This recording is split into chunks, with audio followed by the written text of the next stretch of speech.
성막의 그림을 먼저 오늘 성막을 하나님이 만들라고 했는데요. 그림을 먼저 보시겠습니다. 그림을 다 보여드리지 이게 이제 화면으로 이렇게 뜨긴 하지만 이제 집에서 계시는 분에게는 보여드리지를 못하고 있는데 일단 여러분이 성막 사진을 보시면 이런 모양입니다. 그래서 이제 그 천으로 울타리가 있고 또 앞에 물두멍과 번제단이 있고 그 안에 이제 지성소와 성소 그리고 그 위에 지금 덮어 있는 것들이 천이에요. 그 천도 네 가지인데 그 앞에 아까 읽을 때 뭐 수달의 가죽 뭐 이렇게 나온 것들이 여기 덮은 겁니다. 그 다음에 이제 더 확대해 보시면 주위에 그 텐트들이 쳐 있어요. 장막. 그 장막들이 쳐 있는데 이건 이스라엘 백성이 성막 주위로 천막을 치고 머무는 그런 모습입니다. 성막 그 말은 이제 우리가 장막 또는 뭐 이런 거 말할 때 그 막이라는 그 의미거든요. 우리가 이제 우리나라 순수한 말로 이게 막 내리고 뭐 징치고 막 내렸다. 또 젊은 분들은 무슨 말인지 모르겠는데 이제 끝났다 그 말이에요. 그때도 막이 내려온다. 그러니까 막은 그런 뜻이에요. 그러니까 성막 거룩한 막이다 이렇게 이해를 하면 되겠습니다. 왜냐하면 전부 이게 거의 천으로 만들었어요. 물론 나무와 이제 금이 많이 들어갔어요.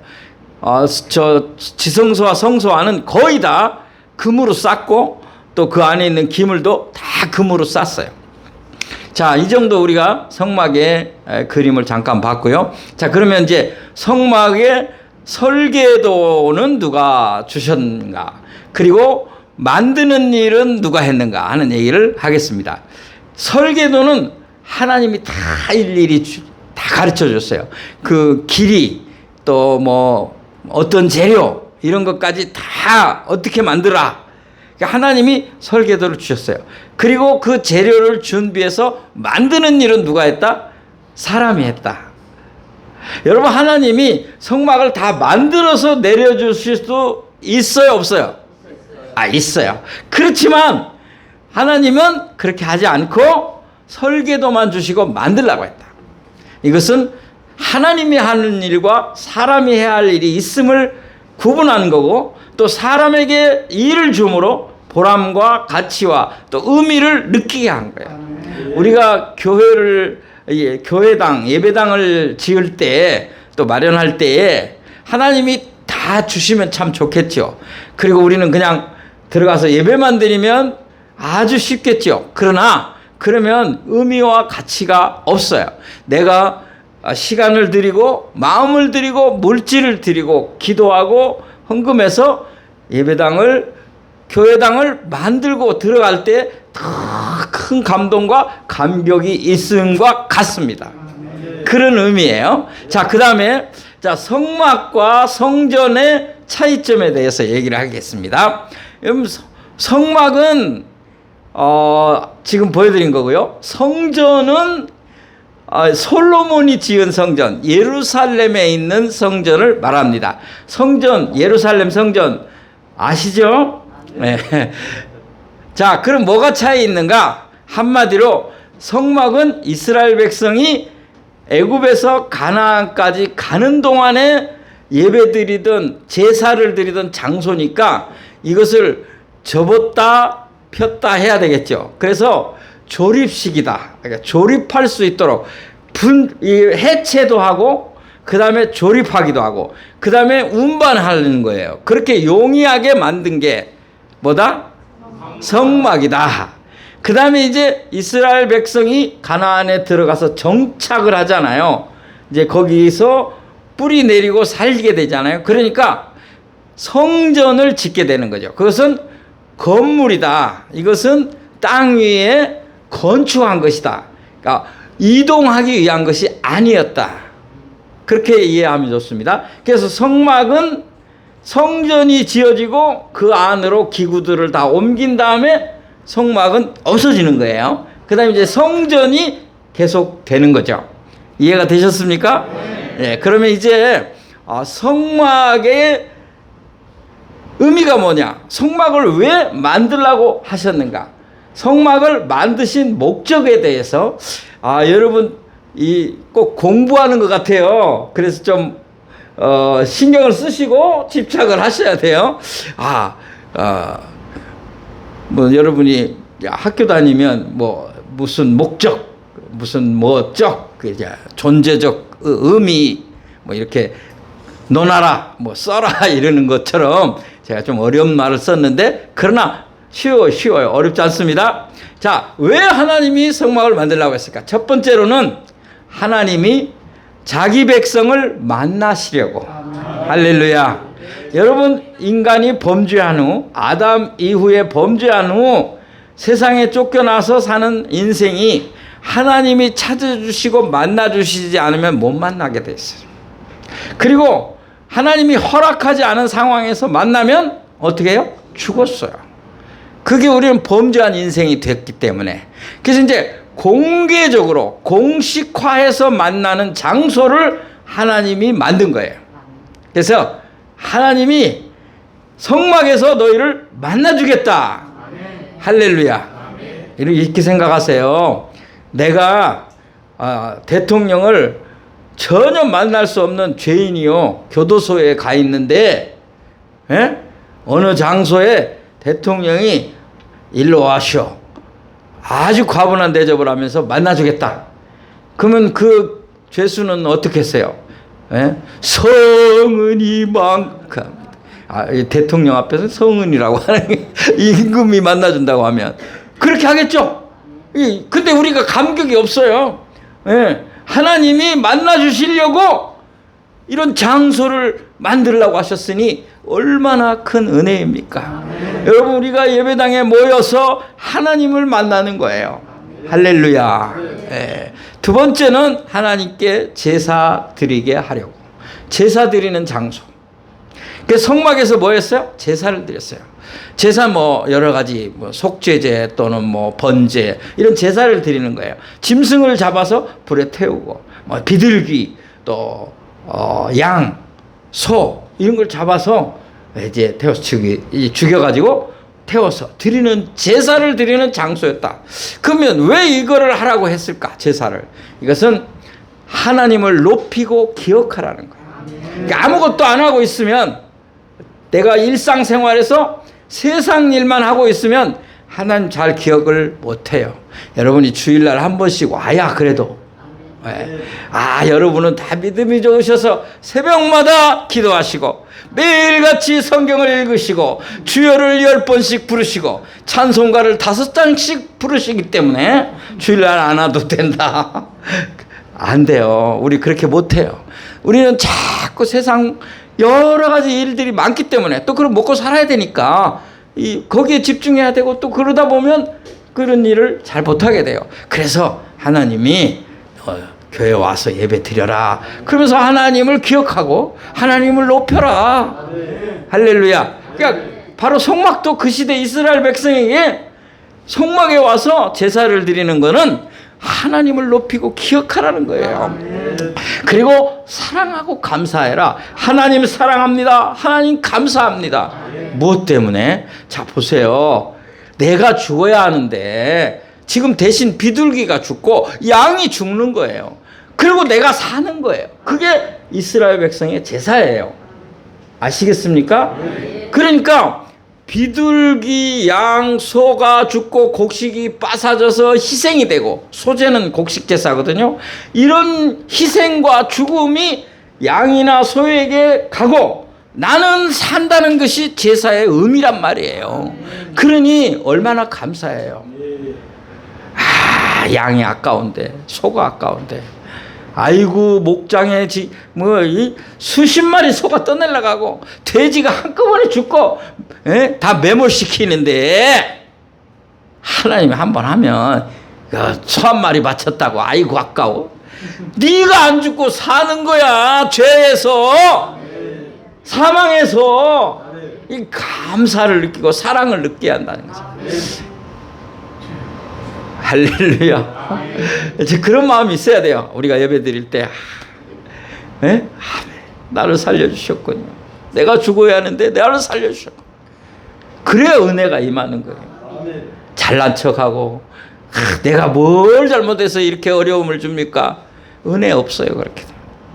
자, 세 번째는 성막은 이스라엘 백성의 뭐라? 구심점이었다. 구심점. 그러니까 어떤 중심이 되는 축이 있어야 된다는 거죠.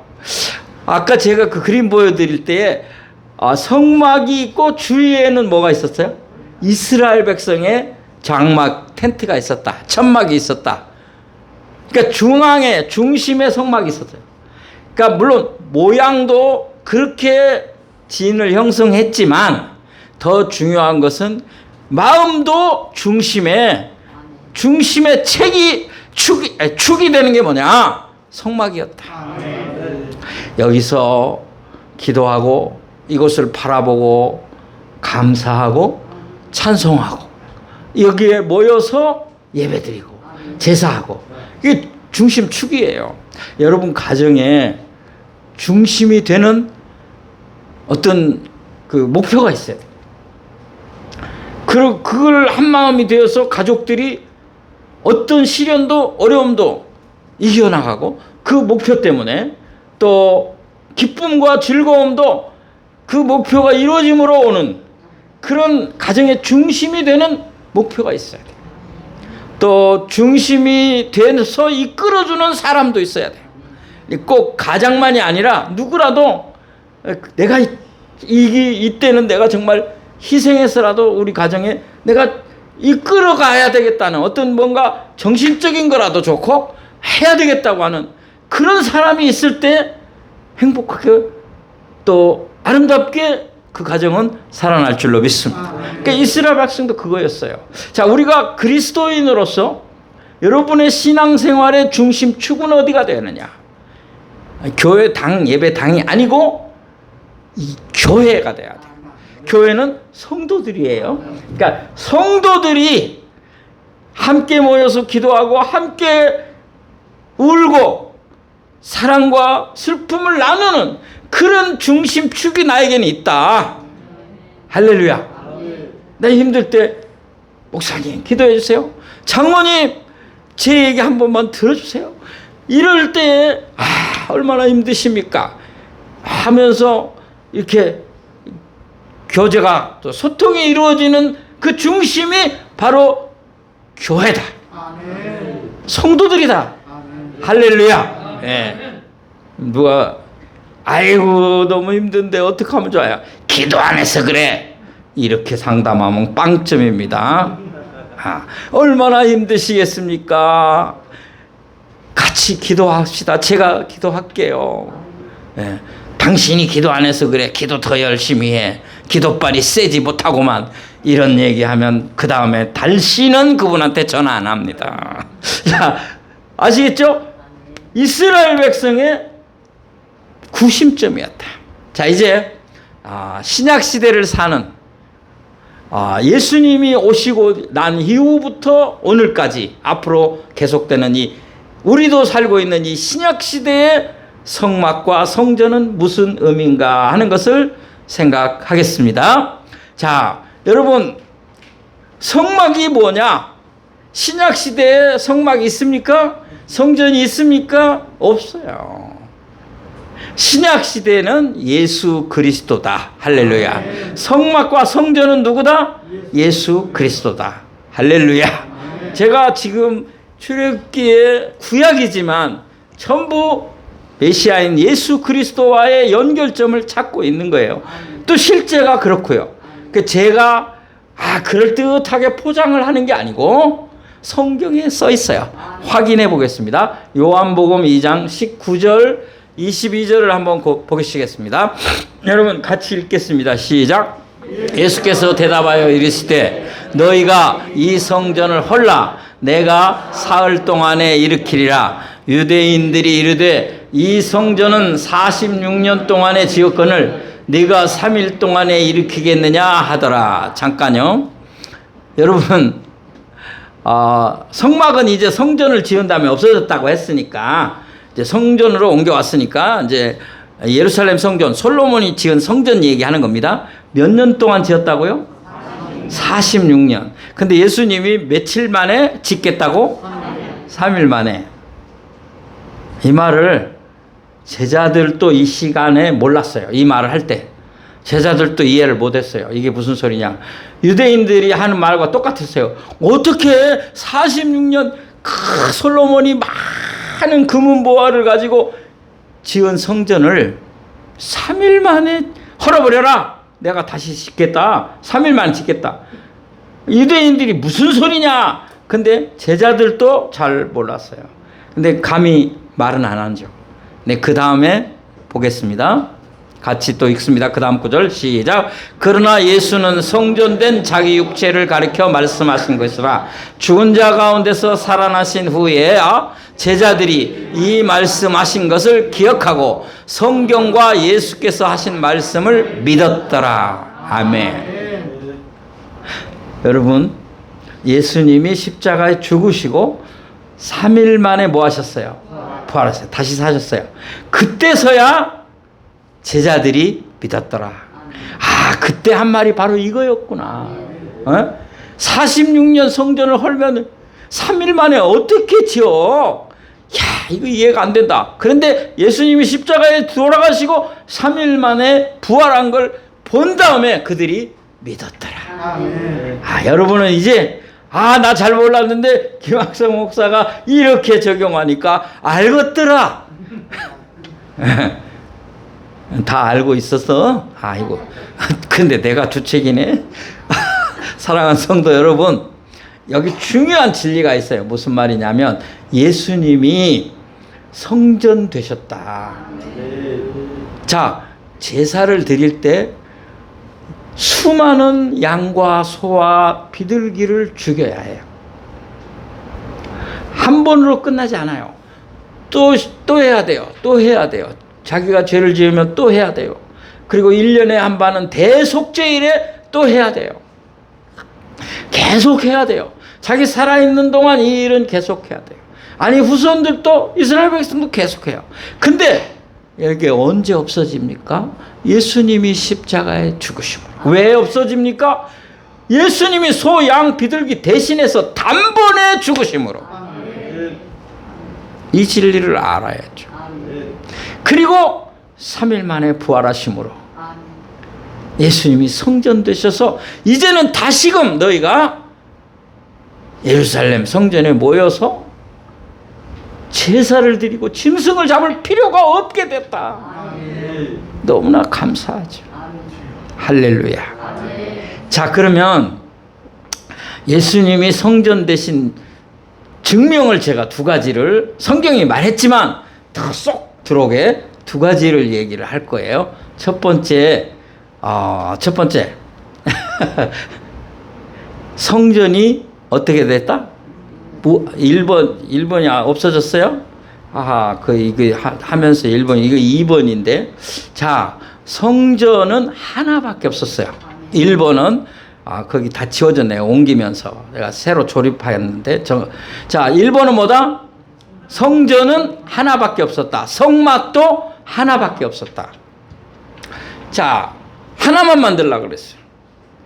이스라엘 백성은, 이렇게 가나안이라는 땅에 여러 곳에 정착했어요.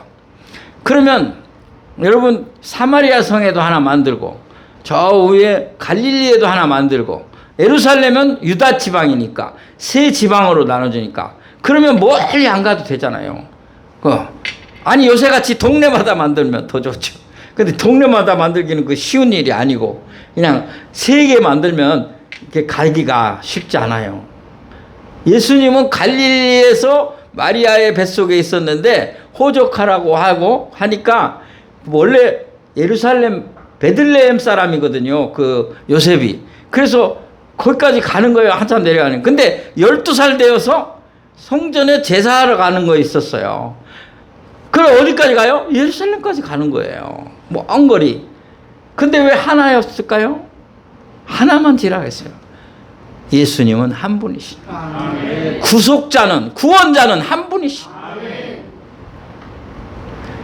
성전과 성막은 그림자였고 진짜 본체이신 예수님이 오셨기 때문에 이제 그것은 없어지는 거죠. 자, 그 다음에 두 번째 이유를 제가 여러분 쏙 들어오게 하려고, 두 번째, 예수님이 성전 되시면 아까 말을 했지만 더 여러분에게 쏙 들어오게 하려고 준비한 것 두 번째, 예수님은 뭐라고 말해요? 성전을 헐라라고 말도 했지만 다른 성경 구절에서는 예루살렘 성전에만 이스라엘 백성이 너무 집중을 하고 그것만 전부인 줄 알고 하니까 이거 다 무너질 거라 그랬어요. 돌 위에 돌 하나도 남지 아니하고 무너질 것이다. 그렇게 예언을 한 적이 있어요. 근데 예수님 이후에 외세의 침략을 받아서 그 잘 지은 예루살렘 성전이 무너져요. 그런데 이상한 일은 예수님이 그렇게 예언하고 실제로 외세 침략에서 무너진 이후에 유대인들이 흩어졌다가 다시 들어와 1948년에 이스라엘을 회복하고 독립을 해요. 그리고 지금 잘 사는 나라예요. 여러분, 이스라엘은 조그만 땅덩어리인데 선진국이에요. 엄청난 돈이 있어요. 근데 성전을 짓고 싶은데 아직도 유대인들이 그 유대교를 믿잖아요. 그 성전에 대한 생각이 얼마나 크겠어요. 그런데 못 짓고 있는 거예요. 이 역사적으로 하나님이 그렇게 하시는 거예요. 난 그렇게 믿어요. 자, 그림 하나 보여주겠어요? 여기 보면 이게 예루살렘 시내인데요.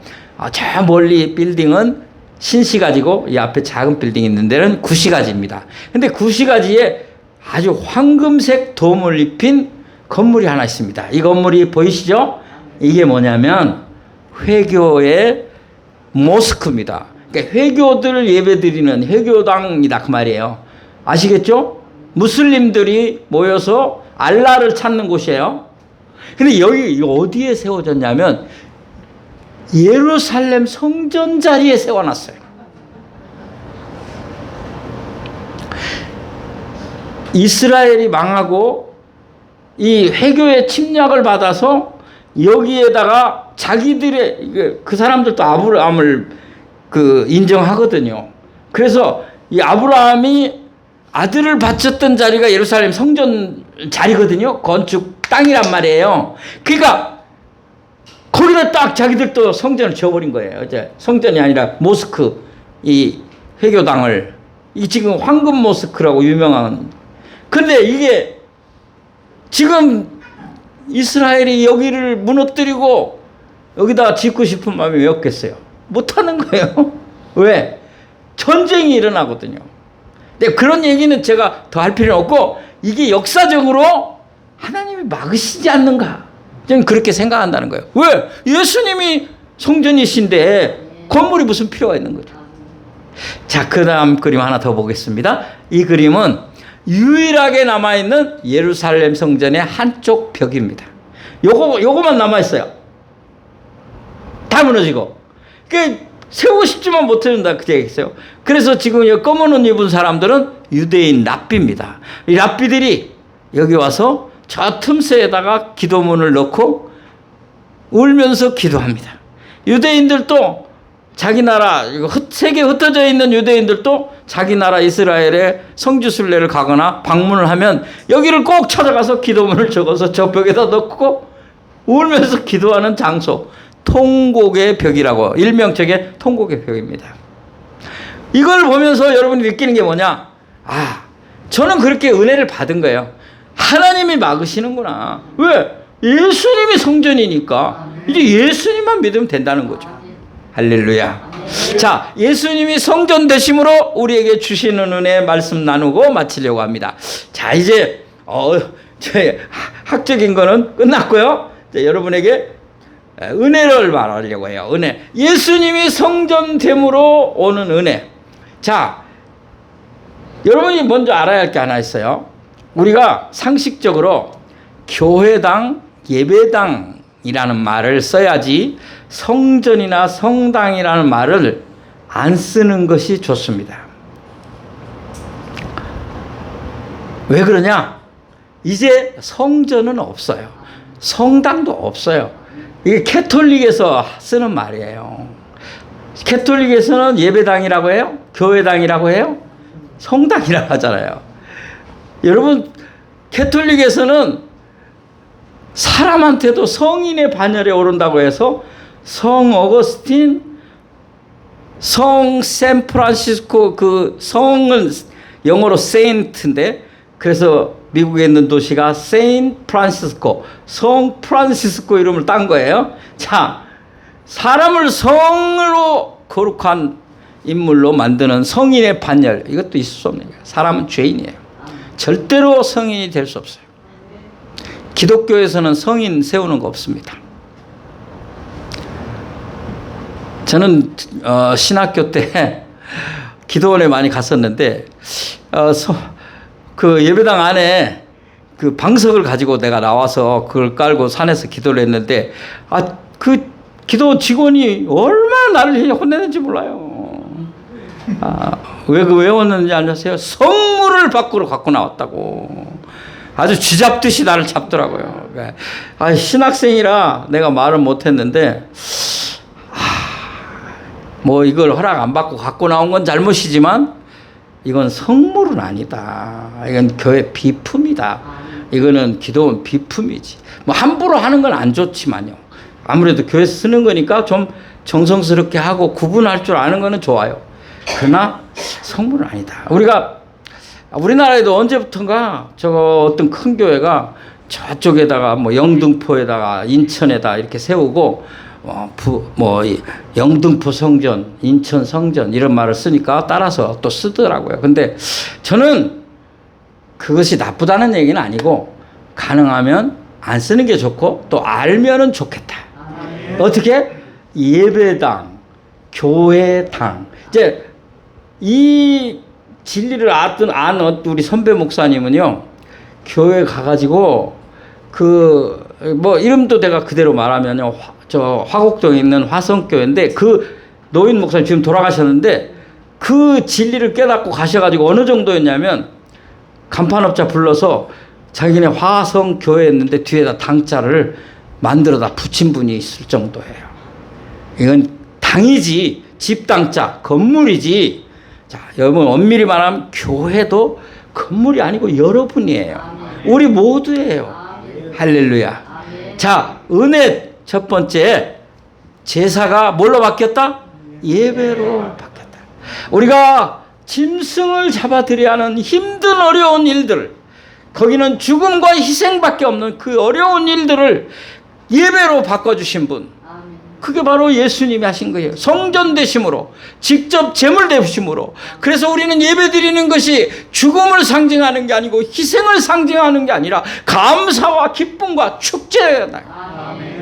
할렐루야. 아멘. 여러분, 주님이 날 위하여 죽으심으로 나는 이렇게 자유롭게 예배 드리고 그 은혜 감사해서 찬송 부르고. 아니, 여러분, 구약시대 같으면 성전 안에 들어가지도 못해요. 밖에서 울고 있어야 돼요. 제사장만 들어가요. 제사장도 안에 들어갔다가 잘못하면 그 안에서 죽었어요. 그런데 지금 하나님 은혜로, 예수 십자가의 구원의 은혜로 기뻐하고 감사하고 축제로 예배드릴 수 있게 된 줄로 믿습니다. 그 다음에 중요한 것, 언제 어디서나 여러분 가정에서 예배드려도 돼요. 가정예배라 그러잖아요. 언제 어디서나 예배드리고 또 주님과 동행하게 된 거예요. 그 건물에서만이 아니라 그 건물에 가야만 하나님이 만나주고 예수님이 만나주는 게 아니라 여러분 삶 속에 주님이 만나주시고 동행해 주시고 내가 세상 끝날까지 너희와 함께 하리라.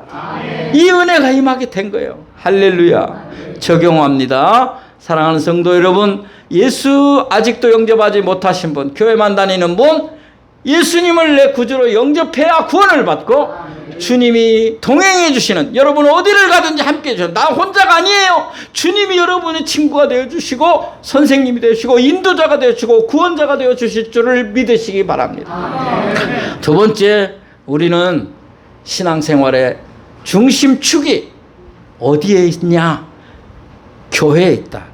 교회 당에 있는 게 아니고 여러분 우리 모두에게 있다. 그래서 교회는 많이 모이면 좋겠지만 많이 모이는 게 중요한 게 아니라고. 그 모이는 사람들이 얼마만큼 복음 안에서 서로 사랑하고 서로 위하여 기도해주고 중심이 될 만큼 내 삶의 내 가정의 중심이 될 만큼 우리 성도들은 존귀한 분들이다. 여기에 신앙에 초점을 두고 감당하면 사람들이 부러워하는 교회가 될 줄로 믿습니다. 자, 그 다음에 여러분 모두는 저와 포함해서 성령님이 거하는 성전이다. 이제는 개념이 확 달라지는 거죠. 예수 그리스도를 모시고 성령님을 모신 전이다. 고린도전서 6장 19절 읽고 20절까지 읽고 마치겠습니다. 시작. 너희 몸은 너희가 하나님께로부터 받은 바 너희 가운데 계신 성령의 전인 줄을 알지 못하느냐. 너희는 너 자신이 것이 아니라 값으로 산 것이 되었으니 그런즉 너희 몸으로 하나님께 영광을 돌리라. 아멘. 감사하죠. 나 같은 죄인을 성전의 몸으로 삼으셨어요. 기도합시다. 하나님 감사합니다. 이제 주님의 성전 되심으로 우리가 참 기쁨과 감사와 축제 예배를 드리게 했으니 감사합니다. 이제 우리가 교회 중심으로 신앙생활을 해나가며 승리하게 하여 주옵소서. 예수님의 이름으로 기도하옵나이다. 아멘.